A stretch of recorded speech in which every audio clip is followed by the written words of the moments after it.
எல்லோருக்கும் வணக்கம். சண்டையில் கிழியாத சட்டை எங்கே இருக்குது அப்படின்ற மாதிரி நம்மளுடைய நிஃப்டி தொடர்ந்து 4வது நாட்களை இறங்கிட்டு இருக்கா. உங்கள்கிட்ட நாங்கள் என்னையா கேட்டோம், ஒரு வாரம் 26,000க்கு மேலே தாங்கி பிடிச்சி நில்லு அப்படின்றதான் போன வாரம் ஞாயிற்றுக்கிழமை நம்ம கேட்டுக்கிட்டு இருந்தோம். அது இன்றைய முதல் நாளே 100 பாயிண்ட் கீழே இறங்கி 26,000க்கு கீழே க்ளோசிங் வச்சுருக்கு.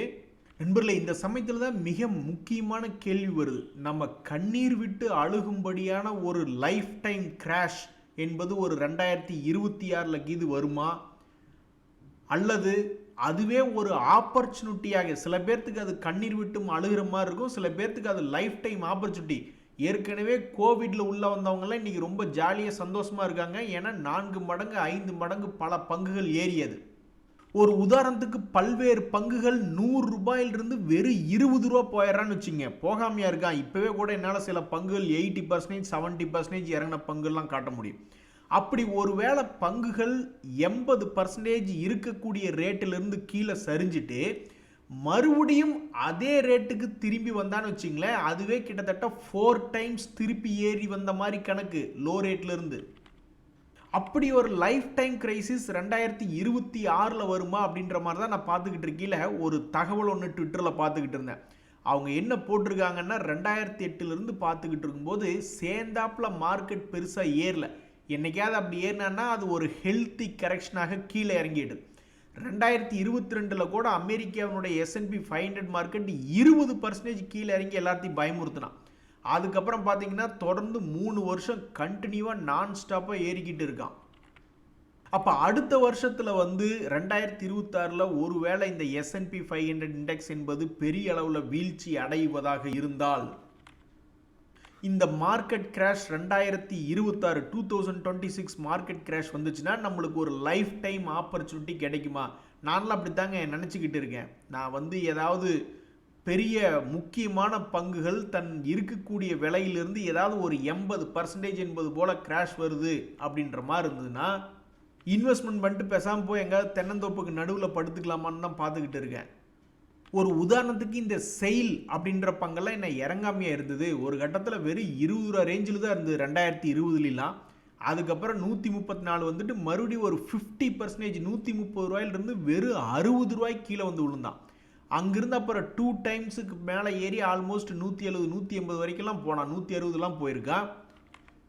இப்போ கூட பார்த்தீங்கன்னா ஒரு 50% 40% பக்கம் இறங்கிட்டு மறுபடியும் ஒரு 50% என்பது ஏறிடுச்சு. ஆனால் எங்களுக்கு இது வேண்டாம். இப்படி நீ 30% 20% இறங்கி இறங்கி ஏறிக்கிட்டு இருக்கிறது எங்களுக்கு வேண்டாம். ஒரு லைஃப் டைம் ஆப்பர்ச்சுனிட்டியாக எந்த பங்குகளை எடுத்தாலும் சரி, இந்த மாதிரி இறங்கணும். தன்னுடைய உச்சியிலிருந்து ஆல்மோஸ்ட் 80% பக்கம் கிராஷ் ஆகும். அதுக்கப்புறம் அந்த பழைய ஹையை மீட் எடுத்தாவே எத்தனையோ பங்குகள் அப்படி ஒரு ரவுண்டு போய்கிட்டு தான் இருக்கான். ஒரு வருஷத்துக்கு ஒருக்க ஒரு ரவுண்டோ 4 ரவுண்டோ போய்கிட்டு தான் வந்துகிட்டு இருக்கான். அது எல்லாமே வெறும் 20% இறங்கி 20% ஏறி போய் எங்களுக்கு அது வேண்டாம். ஒரே ஒரு லைஃப் டைம் ஆப்பர்ச்சுனிட்டி ஒரு 80% இறங்கிட்டு மறுபடியும் மேல் நோக்கி ஏறிச்சுன்னா, ஏன்னா நான் அதுக்காக வெயிட் பண்ணிக்கிட்டு தான் இருக்கேன்.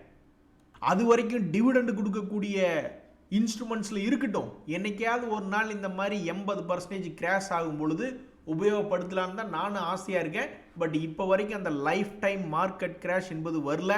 இந்த 2026 அந்த மார்க்கெட் கிராஷ் வந்துச்சுனாலும் சந்தோஷம்தான். அப்படி மார்க்கெட்டில் வரல, ஏதாவது கமாடிட்டிஸில் வந்தாலும் ஓகே தான். இன்றைக்கி வெள்ளம் பாருங்கள், சில்வர் தன்னுடைய உச்சத்துலேருந்து 8% கிராஷ் ஆகிருக்கு. நல்லா மேல் நோக்கி ஏறி வந்தது. கடைசியில் பார்த்தா இன்னைக்கு டே ஹைலேருந்து ஆல்மோஸ்ட் 8% கிராஷ் ஆகிருக்கு. நாங்கள் கேட்குறதெல்லாம் பக்கத்தில் ஒரு 0, 8க்கு பக்கத்தில் இன்னொரு 0 போட்டு டக்குன்னு ஏதாவது ஃப்ளாஷில் கிராஷ் ஆச்சுன்னா, அது ஏதாவது ஒன்று ஸ்டாக் மார்க்கெட்டில் இறங்கினாலும் சரி, அல்லது ப்ரீஷியஸ் மெட்டல்ஸில் இறங்கினாலும் சரி, ஏதாவது முக்கியமான இன்ஸ்ட்ருமெண்ட்டில் ஏதாவது ஒன்றில் இந்த மாதிரி 80% மட்டும் கிராஷ் பண்ணி விட்டாங்கன்னா, கம்பெனி இன்வெஸ்ட்மெண்ட் பண்ணிட்டு ஒரு 10 வருஷம் கழித்து பார்த்துக்கலான்ட்டு போயிட வேண்டியது தான். இதுதாங்க பல ட்ரேடர்களுடைய எண்ணமாக இருக்குது. நண்பர்கள், இந்த சமயத்தில் இன்றைக்கி சில முக்கியமான செய்திகளில் ஆர்டர் கிடச்சிருக்கு. அப்படின்றதுல இந்த BEL அப்படின்றவங்களுக்கு 569 கோடிக்கு ஆர்டர் கிடச்சிருக்கு. டிஃபென்ஸ் துறையை பொறுத்த வரைக்கும் சிறிய ஆர்டரோ பெரிய ஆர்டரோ, ஆனால் அடிக்கடி ஆர்டர் கிடைக்குது அப்படின்னா இந்த பாரத் எலக்ட்ரானிக்ஸ் தான் அடிக்கடி இந்த மாதிரி ஏதாவது நம்ம நியூஸில் பார்த்துக்கிட்டே இருக்கோம். இன்றைக்கி ஒரு அருமையான 569 கோடி ஆர்டர் கிடச்சிருக்கு அப்படின்ற செய்தி. அதே மாதிரி செய்கல் இந்தியா அப்படின்ற பங்கு ரொம்ப சிறிய கம்பெனி. அவங்களுடைய இன்ஃப்ராஸ்ட்ரக்சர் ரிலேட்டடான ப்ராஜெக்ட்லாம் எல்என்டியோடையெல்லாம் கம்பேர் பண்ணி பார்க்கல இவங்க ரொம்பவுமே சிறிய கம்பெனியாக இருந்தாலும் இன்றைக்கி அதுக்கு 1000 கோடி மதிப்பிலான ஆர்டர் கிடைச்சிருக்கு அப்படின்ற ஒரு தகவல் ஒன்று பார்த்துக்கிட்டு இருந்தேன். இப்போ ஒரு உதாரணத்துக்கு இந்த செய்கல் இந்தியாவையும் இந்த எல்என்டி ஷேரையும் கம்பேர் பண்ணால் ஒரு வருஷத்துக்கு 19,000 கோடி வருமானம் பண்ணிக்கிட்டு இருக்கான். இது ஒரு வருஷத்துக்கு வெறும் 251 கோடி வருமானம் என்பது பண்ணிக்கிட்டு இருக்கு. இந்த பங்கு தன்னுடைய 52 வீக் லோ என்பதில் ட்ரேட் ஆகிட்டு இருக்கு. ஆனால் எல்என்டி என்பது செக்டர் லீடர், அவங்க 52 வீக் ஹையில் ட்ரேட் ஆகிட்டு இருக்காங்க. இன்னைக்கு எல்என்டியை பொறுத்த வரைக்கும் அவங்களுக்கும் காலையிலேயே இந்த தகவல் நம்ம ஒன்று படிச்சிருந்தோம். ஆல்மோஸ்ட் 1000 கோடி மதிப்பில் 1000 to 2500 கோடி மதிப்பிலான ஆர்டர் கிடைச்சிருக்கு அப்படின்ட்டு. எது எப்படியோ ஒரு செக்டரில் வந்து மேஜர் ஆர்டர் தான் செய்கல் இந்தியா. இது இந்த பங்குக்கு உதவி செய்யுமான்னு தெரில. ஆனால் இந்த செக்டரில் செக்டர் லீடராக இருக்கக்கூடிய கம்பெனி அவங்க வந்து இருக்கிறதுலே உச்சத்தில் இருக்காங்க. வடிவேல் அவர்கள் சொல்கிற மாதிரி தெரிஞ்சிக்க பெரிய மனுஷன் சின்ன மனுஷன் தன்மை அப்படின்ற மாதிரி. அடடா நண்பர்களே, ஏறிய பங்குகளுக்கு என்னைக்காவது ஒரு நாள் கும்பா நாள் விரைவில் வரும் அப்படின்ற மாதிரி நிறைய பேர் மனசில் உள்ளே ஓடிக்கிட்டே இருக்கும். ஆனால் இவ்வளவு சீக்கிரம் வருமா அப்படின்றது தெரில. இன்றைக்கி சில்வர் தொடர்ந்து ஏறி வந்தே இருந்தது. அது ஒரு 8% இன்றைக்கி ஒரு வீழ்ச்சி. அதே மாதிரி சில ரயில்வே பங்குகளில் இன்றைக்கி லாபத்தை புக் பண்ணி வெளியெடுக்கும் விதமாக அதையும் கொஞ்சம் விற்று விட்ருக்காங்க. இந்த சமயத்தில் வந்து இந்த ஹிந்து ஜிங்க் அதாவது சில்வர் ப்ரைஸ் அதிகமாக ஏறினால் எந்த ஸ்டாக்குக்கு நல்லது? ஒரு இடம் கோல்டு ரிலேட்டடான பங்குகள்லாம் பெருசாக ஏறவே இல்லை. திண்ணையில் படுத்து கிடந்தவனுக்கு திடீர்னு எந்திரிச்சு வா உன்னை கல்யாணம் பண்ணிக்கிறேன் அப்படின்னு யாரோ அவனை எழுப்பி கூட்டிகிட்டு போன மாதிரி இந்த கோல்டு ரிலேட்டடான பங்குகள்லாம் திடீர்னு பறந்துட்டான். கல்யாண் ஜுவல்லரி, தங்கம் மயில் அப்படி இப்படின்னு எல்லாம் காரணம் அந்த ப்ரெஷியஸ் மெட்டலினுடைய விலை ஏறினது தான். அது மாதிரி இந்த ஹிந்து ஜிங்க் அப்படின்ற பங்குக்கு சில்வர்னுடைய விலை ஏற்றத்தினால எவ்வளவு தூரம் இம்பேக்ட் ஆகுது, அவங்க எவ்வளவு சில்வரை ப்ராசஸ் பண்ணுறாங்க. ஸோ இந்த ஹிந்து ஜிங்க் அப்படின்றத போய் நம்ம ஸ்க்ரீனர் வெப்சைட்டில் போயிட்டு நம்ம பார்க்குறோம். அவங்களுடைய ரெவென்யூ மிக்ஸ் எவ்வளோன்னா சில்வர் 20% இருக்குது. அவங்களுக்கு வர்ற வருமானத்தில் சில்வர்னுடைய பங்கு 20% இருக்குது. அவங்ககிட்ட எவ்வளோ ஸ்டாக் சில்வர் இருக்குன்னு நம்மளுக்கு தெரியாது. ஒருவேளை அதனுடைய விலை மார்க்கெட் ரேட்டு தானே போட்டு விற்பாங்க. அது எப்படி அவங்க மட்டும் கம்மியாக விற்பாங்க ஏற்கனவே ப்ரொடியூஸ் பண்ணதை? ஸோ சில்வர்னுடைய சேல்ஸ் இந்த ஹிந்துஸ்தான் ஜிங்க்குக்கு வரக்கூடிய குவார்ட்டர்லி ரிசல்ட்டில் ஏதாவது பெரிய அளவில் உதவி செய்தா இல்லையா அப்படின்றது பொறுத்திருந்து தான் பார்க்கணும். நண்பர்களே, சமீபத்தில் தன்னிடம் இருக்கக்கூடிய விளங்காத ஒரு கடன் கொடுத்துருக்கோம், அவனுக்கு திருப்பி தர மாதிரியே இல்லை அப்படின்ற பொழுது அந்த மாதிரி ஸ்ட்ரெஸ்டு லோன்ஸ், நான் பர்ஃபார்மிங் அசட்ஸ் எல்லாம் வந்து சில பேங்குகள் வந்து அசட் ரீகன்ஸ்ட்ரக்ஷன் கம்பெனிக்கு ஒரு ரேட்டை போட்டு விற்று விட்றாங்க. அப்படி தான் இந்த எஸ் பேங்க்லாம் நடந்தது. அதுக்கப்புறம் எஸ் பேங்க் வந்து கொஞ்சோண்டு மேல் நோக்கி ஏறி வந்தால் அந்த சமயத்தில் ஜப்பான்காரங்களும் அந்த பங்கில் வாங்குறான்னு சொல்லி அதை லேசாக மேலே ஏற்றி விட்டாங்க. ஸோ இப்போ இந்த ஸ்பந்தனா அப்படின்றதுல என்ன ஒரு தகவல் வந்திருக்குன்னா, அவங்க ஒரு 494 கோடி ஸ்ட்ரெஸ்ஸில் லோனை அசட் ரீகன்ஸ்ட்ரக்ஷனுக்கு விற்க போகிறாங்க அப்படின்ற ஒரு தகவல் வந்திருக்கு. இந்த ஸ்பந்தனா ஸ்பூர்த்தி அப்படின்ற பங்கு ஏற்கனவே இந்த 2025 கிழக்க மேற்க தெற்க வடக்குன்னு எல்லா பக்கம் போயிட்டு வந்த ஒரு பங்காக இந்த ஸ்பந்தனா ஸ்பூர்த்தி அப்படின்றது இருக்குது. எங்கள் ட்ரேடர்களுடைய வாழ்க்கையிலேயே டெய்லி ஏதாவது ஒரு பங்கு அடுத்தது என்ன செய்யும் அப்படின்னு கண்டுபிடிக்கிறதா எங்கள் வேலை அப்படின்ற மாதிரி தான் நிறைய ட்ரேடர்கள் சொல்லுவாங்க. சரி, நீங்கள் கண்டுபிடிச்சது நடந்ததா இல்லையான்னா அது எப்படி 10க்கு 10 நடக்கும்? ஸோ எத்தனையோ பங்குகள் வந்து இப்படி பார்க்கும் பொழுது ஒரு வேளை இங்கிருந்து ஏறிடுவானோ அப்படின்னு கண்டுபிடிப்பாங்க, லோ ரேட்டுன்னு கண்டுபிடிப்பாங்க. ஆனால் அந்த பங்கினுடைய அடுத்த கட்ட நகர்வு அவங்களுக்கு சாதகமாக இருக்குமா இல்லையான்றது யாருக்கும் தெரியாது. ஆனால் அவங்களுடைய கண்டுபிடிப்புகள் என்பது தொடர்ந்து போய்கிட்டே தான் இருக்கும். இருக்கிறதுலே லோ ரேட்டில் சில பங்குகளை கண்டுபிடிப்பாங்க. அதுக்கப்புறம் ஏதாவது பிரேக் அவுட் ஆகி மேல் நோக்கி போகிற பங்குகள் அப்படின்ற மாதிரிலாம் கண்டுபிடிப்பாங்க. அதுக்கப்புறம் அந்த பங்குகளினுடைய விலை எந்த பக்கம் போகுன்றதெல்லாம் யாருக்கும் தெரியாது. அந்த வகையில் தான் இந்த செயில் அப்படின்ற பங்கு சமீபத்தில் மெட்டல் ஸ்டாக்ஸ்லாம் திடீர்னு ஒரு வளர்ச்சி வந்ததுனால இந்த பங்கு சமீபத்தில் ஒரு முக்கியமான சப்போர்ட் ரேட்லேருந்து ஒரு 200 டேஸ் மூவிங் ஆவரேஜ் என்பதை தாண்டி ட்ரேட் ஆகிட்டு இருக்கு. ஸோ இந்த 200 டேஸ் மூவிங் ஆவரேஜை தாண்டி ட்ரேட் ஆகக்கூடிய பங்கு அப்படின்ற ஒரு செய்தியில் இந்த டே சார்ட்டில் 200 டேஸ் மூவிங் ஆவரேஜை தாண்டி ட்ரேட் ஆகக்கூடிய பங்கு அப்படின்ற நேம் இந்த செயில் அப்படின்ற பங்கு கிடைச்சிருக்கு. அடுத்தது இந்த பங்கு என்ன செய்யும்? இதெல்லாம் பாவம் மைசன், நீ எந்த செக்டரில் இருக்க, எந்த இண்டெக்ஸில் இருக்க, எப்படி நீ பல இடங்களில் இருக்க, எங்களுக்கு ஒன்றுமே புரிய மாட்டேங்குது. ஏன்னா நாங்கள் போயிட்டு அந்த சேல்ஸ் ஃபிகர் எடுத்து பார்க்குறோம், ஒன்றுமே அங்கே சேல்ஸ் இல்லை. அதர் இன்கமில் வர்றதை வச்சுக்கிட்டே நீ வண்டி ஓட்டிக்கிட்டு இருக்க. எப்படி நீ வண்டி ஓட்டுறீன்னா இந்த மாதிரி வண்டி யாருமே ஓட்டல. திடீர்னு அவன் 2025 45 ரூபாயிலிருந்து இந்த எம்எம்டிசி 85 ரூபாய்னு போகுது. எப்படியா நீ அப்படி போக முடியும்? என்னையா உங்கள்கிட்ட இருக்குது அப்படின்றது யாருக்கும் தெரில. மறுபடியும் 85 ரூபாயிலிருந்து 50 ரூபா வருது, மறுபடியும் 50 ரூபாயிலிருந்து மேலே 70 ரூபாய்ன்னு போகுது.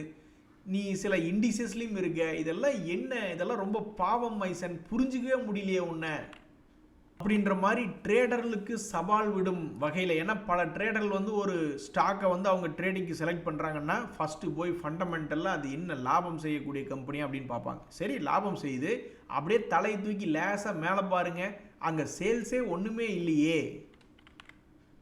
ஆண்டவா, ஷேர் மார்க்கெட்டை புரிஞ்சுக்கிறதுக்கு எங்களுக்கு ஒரு தனி மூளை ஒன்று கொடுப்பா. நண்பர்களே, ஸ்டாக் மார்க்கெட்டில் கண்டிப்பாக அதிகமான பேர் பாதிக்கப்பட்ட ஷேர் அப்படின்னு சில ஷேர்கள் இருக்கும். அதில் விழுந்து மீண்டு வர்றதே பெரிய விஷயம். அப்படிதான் இந்த கலாம் மந்திர் அப்படின்ற ஒரு பங்கு, அது பாட்டுக்கு ஒரு 60% தன்னுடைய ஹைலேருந்து கீழே விழுந்துட்டான். அதுக்கப்புறம் ஒரு 100% பக்கம் அந்த பங்கு மேல் நோக்கி ஏறினாலுமே மறுபடியும் ஒரு சரிவு வந்து 200 டேஸ் மூவிங் ஆவரேஜ் கீழே இன்னைக்கு ட்ரேட் ஆகக்கூடிய ஒரு பங்காக பாவம் இந்த கலாம் மந்திர் அப்படின்றது இருக்கு. இனி அடுத்தடுத்து இதனுடைய அடுத்த கட்ட நகர்வு என்ன அப்படின்னு இவங்க வெளியிடக்கூடிய Q3 ரிசல்ட்ஸை நிறைய பேர் பார்க்கறதுக்கு ரொம்ப ஆவலாக இருக்காங்க. இதுதான் ட்ரேடர்களுடைய எதிர்பார்ப்பு. இந்த அஜந்தா ஃபார்மா அப்படின்ற பங்கோடு நீங்கள் எடுத்து பார்த்தீங்கன்னா அது 1% டிவிடெண்ட் கொடுக்கக்கூடிய பங்கு தான். சமீபத்தில் என்ன பண்ணியிருக்குன்னா கீழிருந்து முக்கியமான ஒரு ரெசிஸ்டன்ஸ் பாயிண்ட் அப்படின்றது வந்திருக்கு. அப்போ இது போன்ற பங்குகள்லையும் பல ட்ரேடர்கள் ரொம்ப எதிர்பார்ப்பாக பார்த்துட்டு இருக்காங்க. அடுத்தது இந்த பங்குகள் செய்யக்கூடிய நிலை என்ன? இப்படி 200 டேஸ் மூவிங் ஆவரேஜ் அப்படின்றத தாண்டி இருக்கியே, அடுத்தது நீ எந்த பக்கம் நகர்வாய் அப்படின்றது பார்க்கறதுக்கு தான் பல ட்ரேடர்கள் எதிர்பார்ப்பாக இருக்காங்க. இனி எல்லாமே Q3 ரிசல்ட்டை பேஸ் பண்ணி தான் இனி மார்க்கெட்டினுடைய மூவ்மெண்ட் இருக்குமா அப்படின்ற ஒரு கேள்வி வருது. ஆனால் பாவிகளா, பொங்கலுக்கு ஏதாவது பரிசு கொடுப்பீங்க அப்படின்னு பார்த்துக்கிட்டு இருந்தால் இப்படி தடுமாறுறீங்களேப்பா, 2-3 நாள் ஏறுறீங்க அப்புறம் தடுமாறுறீங்களே அப்படின்ற மாதிரி. இந்த ரயில்வே துறையில் வந்து டிட்டாகர் ரயில் சிஸ்டம்ஸ் அப்படின்ற பங்கு ஓரளவுக்கு ஸ்திரத்தன்மையாக 1% இன்னைக்கு பாசிட்டிவில் தான் நிறுத்தியிருக்கான். மற்ற பங்குகள் மாதிரி ஏறினா டக்குன்னு தன்னுடைய பழைய ஹை, ஒரு வருஷத்தினுடைய ஹை வந்ததுனாவே எத்தனையோ பேர் லாக் ஆனவங்களாம் ரிலீஸ் ஆகி ஓடி போயிடுவாங்க நண்பர்களே. ஸோ மிக முக்கியமான ஒரு ரெசிஸ்டன்ஸ் பாயிண்டில் வந்திருக்கக்கூடிய இந்த டிட்டாகர் தொடர்ந்து மேல் நோக்கி ஏறி ஒரு பொங்கல் பரிசாக ஆறுதல் பரிசாக தருமா அல்லது கீழே விழுமா அப்படின்றது ஒரு மிகப்பெரிய ஒரு கேள்வியாக இருக்குது நண்பர்களே. HEG லிமிடெட் அப்படின்ற ஒரு பங்கு, இது ஒரு செக்டர் லீடரா? ஏன்னா பொதுவாக ட்ரேடர்கள் வந்து செக்டர் லீடராக இருக்குமா அப்படின்னு பார்ப்பது உண்டு. ஏன்னா அதில் மேனிப்புலேஷன் என்பது கம்மியாக இருக்கும். அந்த வகையில் இந்த HEG லிமிடெட் என்பது கிராஃபைட் எலக்ட்ரோட்ஸ் மேனுஃபேக்சர் இருக்கக்கூடிய செக்டரில் இருக்குது. இந்த செக்டரில் ரொம்ப க்ளோஸாக போயிட்டு இருக்காங்க. இந்த HEG லிமிடெட் ஆகட்டும், இந்த கிராஃபைட் இந்தியா லிமிடெட் ஆகட்டும், ரெண்டு பேரும் ரொம்ப க்ளோஸாக போயிட்டு இருக்காங்க. ட்ரெயிலிங் 12 months ப்ராஃபிட் கிராஃபைட் 237 கோடி, அதே மாதிரி இந்த HEG-னோடதும் 258 கோடி. சேல்ஸை பொறுத்து பார்த்தோம்னு வச்சிங்களேன், இது 2337 கோடி. அங்கேயும் க்ளோஸ் காம்படிஷன். இன்னையா ரெண்டு பேரும் இவ்வளவு தூரம் மார்க்கெட் ஷேரை ஈக்குவலாக பிரித்து வச்சுக்கு வந்திருக்கீங்க. பழைய வெள்ளைய தேவை. அப்போ உங்கள் ரெண்டு பேர்த்தில் யார் ஷேர் ஹோல்டர்ஸை மகிழ்ச்சியாக வச்சுருக்காங்க அப்படின்னு ஒரு வருஷ பீரியட் நம்ம எடுத்து பார்த்தோம்னா HEG 52 வீக் ஹையில் இருக்குது, கிராஃபைட்டும் 52 வீக் ஹையில் இருக்குது. என்னையா அது ரெண்டு பேர் ஒட்டி பிறந்த இரட்டையர்கள் மாதிரி இருக்கீங்க. அப்போ நாங்கள் 5 years டேட்டா அப்படின்றத நம்ம எடுத்து பார்க்குறோம். அந்த 5 years டேட்டாலையும் நம்ம பார்க்க போகும்பொழுது அங்கே தான் நம்ம HEG ஒரு திறமையை காமிச்சிருக்கான். அவன் லைஃப் டைம் ஹையில் இருக்கான். ஆனால் கிராஃபைட் என்பது 2021 இருந்த ஹையை இன்னும் வந்து பிடிக்கவில்லை. ஸோ ரொம்ப க்ளோஸ் கால் தான். ரெண்டு பேர்த்தில் யார் பெரிய ஆள், கிராஃபைட் அண்ட் HEG அப்படின்னா HEG கிராஃபைட்டு ஈக்குவலாக இருக்காங்க. ஆனால் ஷேர் ஹோல்டர்ஸை குஜால் பண்ணிவிட்டு நல்லா ஆயில் மசாஜ் பண்ணிவிட்டு நல்லா ஜாலியாக இருக்க வச்ச மாதிரி இந்த HEG தான் லைஃப் ஹை என்பது 5 வருஷத்துக்கு முன்னாடி இருந்த ஹைகளோடவும் தற்போதைய விலை என்பது ஹையில் இருக்கிறதுனால ரொம்ப மகிழ்ச்சிகரமாக இருக்குது. நண்பர்களே, இன்னொரு முக்கிய அறிவிப்பு, கோல்டினுடைய விலை ஏற்றத்தினால தான் டைட்டன் அருமையாக ஏறி இருந்தது. அப்புறம் சில மாதங்களாக அது ரொம்ப சோகமாக இருந்தது. தங்கமயிலினுடைய ரிசல்ட்டுக்கு அப்புறம் மறுபடியும் டைட்டன் புதிய உச்சத்தில் ட்ரேட் ஆகி கொண்டிருக்கக்கூடிய ஒரு பங்காக இருக்குது. அப்போ அது மாதிரி ட்ரேடிங், கமாடிட்டிஸ்னுடைய ட்ரேடிங், அதனுடைய ப்ரைஸஸ் பொறுத்து ஏறிய பங்குகளில் இந்த MCX இருக்குது. ஆக்சுவலாக நீங்கள் நல்லா கூர்ந்து கவனிச்சிங்கன்னா இந்த MCX-னுடைய ரேலி கமாடிட்டிஸ் ட்ரேடிங்கில் பல ப்ரைஸ்களினுடைய விலை ஏறிடுச்சு, அதனால் அதனுடைய டிரான்சாக்ஷன் வால்யூம் அதிகமாகுது, அதனால் இந்த எக்ஸ்சேஞ்சுக்கு பிஸ்னஸ் வரும் என்பது ஒரு புறம் இருந்தாலும் இந்த பங்கினுடைய அந்த கால ஏற்றங்களுக்கெல்லாம் ஒரே காரணம் தான், அவங்க வந்து அவங்களுடைய சாஃப்ட்வேர் சிஸ்டத்தை எல்லாம் சீரமைச்சு புனரமைச்சு புதிய சாஃப்ட்வேர்களை இன்ஸ்டால் பண்ணுறாங்க அப்படின்ற மாதிரிலாம் நியூஸ் வந்துச்சு. அந்த மாதிரி சாஃப்ட்வேர் அப்கிரேட் பண்ணுறதுனால, நியூ சாஃப்ட்வேர்ஸ் இன்ஸ்டால் பண்ணுறதுனால எங்களுடைய லாபம் என்பது அதிகமாகும் அப்படின்ற மாதிரிலாம் ஒரு கட்டத்தில் மார்க்கெட்டில் எதிர்பார்ப்பு இருந்தது. அதனால தான் இப்படி ஒரு ரேலி. கண்ணா 2 லட்டு திங்க ஆசையா அப்படின்ற மாதிரி மறுபடியும் இந்த கோல்டு, சில்வர் மற்றும் பல்வேறு கமாடிட்டிகள் ப்ரைஸ் ஏறினதுனால அந்த எக்ஸ்சேஞ்சில் தானே இதெல்லாம் ட்ரேட் ஆகுது, அதனால் வால்யூம் ஜாஸ்தியாகுதுன்னு அதை பிடிச்சி ஏற்றி விட்டாங்க. ஸோ மிக முக்கியமான அறிவிப்பு, இந்த மார்க்கெட்லேயும் நிறைய பேர் இதெல்லாம் எங்கேங்க ஷேர் மார்க்கெட்டில் அப்படின்ற மாதிரி நினச்சி கொண்டு இருக்கக்கூடிய நேரத்தில் இந்த எம்சிஎக்ஸ் போன்ற பங்குகள்லாம் இருக்கிறதுலே உச்சத்தில் ட்ரேட் ஆகி இன்றைக்கி 19,937 ட்ரேட் ஆகிருக்கு. இனிமேல் இது என்ன ஆகும் என்பது பொறுத்திருந்து தான் பார்க்கணும். அதே மாதிரி இப்போ நம்ம என்ன பார்க்குறோம்னா, சமீபத்தில் நல்லா மேலே ஏறிட்டு லேசாக சரிவடைந்து கிடக்கக்கூடிய 2 பங்குகள் அப்படின்றது என்னென்னா, இந்த ஆல்கெம் லெபார்ட்டரிஸ் அப்படின்ற பங்கு சமீபத்தில் ஒரு நல்ல ஒரு வளர்ச்சி அடைஞ்சிட்டு இப்போ சமீபத்தில் லேசாக பாவம் இறங்கி கிடக்கக்கூடிய ஒரு பங்காக இந்த ஆல்கெம் லெபார்ட்டரிஸ் இருக்குது. அதே மாதிரி சியட் அப்படின்ற பங்கு அதுவும் ஓரளவுக்கு நல்லா மேல் நோக்கி ஏறிய பின்பு மறுபடியும் லேசாக சரிவடைந்த பங்காக இருக்குது. இந்த 2 பேருமே அவங்கவுங்களுடைய செக்டரில் லீடர்களா அப்படின்னா கிடையாது. சியட்டை விட எம்ஆர்எஃப் என்பது அதிகமான லாபம் செய்யக்கூடிய பங்காக இருக்குது. இருந்தாலும் இந்த பங்கினுடைய விலை என்பது உச்சத்தில் தான் ட்ரேட் ஆகிட்டு இருக்கு. அதே மாதிரி ஆல்கெம் லெபார்ட்டரிஸ் இவங்களுடைய செக்டர்லேயும் இவங்க பெரிய ஆள் கிடையாது, இருந்தாலும் இதுவும் 52 வீக் லோவில் ஹையில் இருக்குது. அப்படின்னா என்ன அர்த்தம், ஆட்டோ ரிலேட்டடாக இந்த டயர் கம்பெனி எப்படியோ தப்பிச்சிட்றானு நண்பர்களே. இந்த ஆட்டோ செக்டரில் பாவப்பட்ட ஜென்மம்னா இந்த பேட்ரிஸ் தான். ஆனால் பேட்ரிஸ் பெருசாக மேல் நோக்கி ஏறி வரல. ஆனால் இந்த ஆட்டோ துறையில் டயர் கம்பெனிகள்லாம் பெரிய அளவில் ஏறி வந்திருக்கானுங்க. இது என்ன அநியாயம் மாதவா அப்படின்ற மாதிரி அந்த பேட்டரி கம்பெனியில் வச்சுருக்கக்கூடிய இந்த எக்ஸைடு, அமரராஜா பேட்டரி கம்பெனிலாம் வச்சுருக்கிறவங்க பாவம் ஒரு ஓரமாக வந்து ஆழ்ந்த சிந்தனையில் இருப்பாங்க. இன்றைக்கி வாரத்தினுடைய முதல் நாளே நம்மளுக்கு கும்பாபாடி விட்டு போயிருக்காங்க இந்த கரடிகள். 26,000க்கு கீழே வந்து ட்ரேட் ஆகிட்டுருக்கு.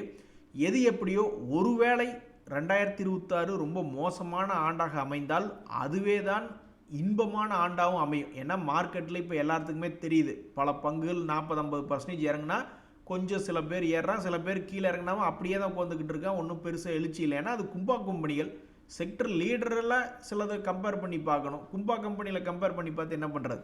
ஸோ இறங்கி ஏறிட்டு இருக்கக்கூடிய இந்த 40-50% எங்களுக்கு வேண்டாம்.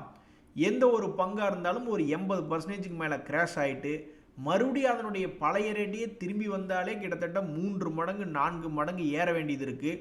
அதனால் மார்க்கெட் கிராஷ் 2026 வருக அப்படின்ற மாதிரி தான் பல பேர் எதிர்பார்த்துக்கிட்டு இருக்கோம். நன்றி, வணக்கம்.